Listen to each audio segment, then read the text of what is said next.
When we think about sex trafficking, we're really talking about a multi-billion-dollar global industry. When I started handling the cases, I thought that I was going to see a lot of foreign-born victims who were being smuggled over international borders. But what I actually found was that the vast majority of cases that I handled were actually American-born women and girls who were being exploited not very far from my home and not very far from my office. Many of the victims are women and girls of color, and a lot of those victims are living below the poverty line. The average age of a girl who would come into my office was about 15 years old, and she would tell me that she had been, quote, in the life for about 2 to 3 years.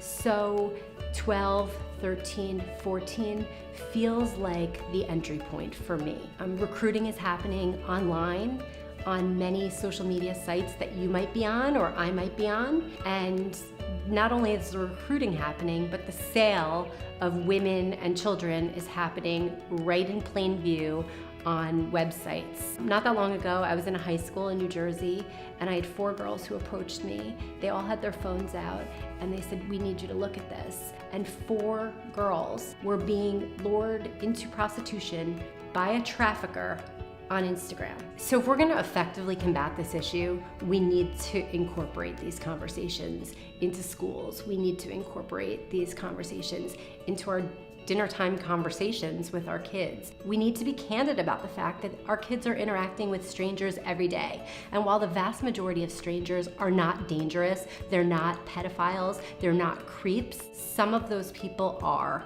And they are on all the same games, sites, you name it, as our kids. So currently there is pending legislation in the Senate and in the House where we're looking to change laws to make sure that internet providers cannot operate with complete impunity. They cannot post ads that sell women and children. That's something that you can do. You can call your senator today, right now, pick up the phone and say, "I hope you support this legislation to amend Section 230 of the Communications Decency Act."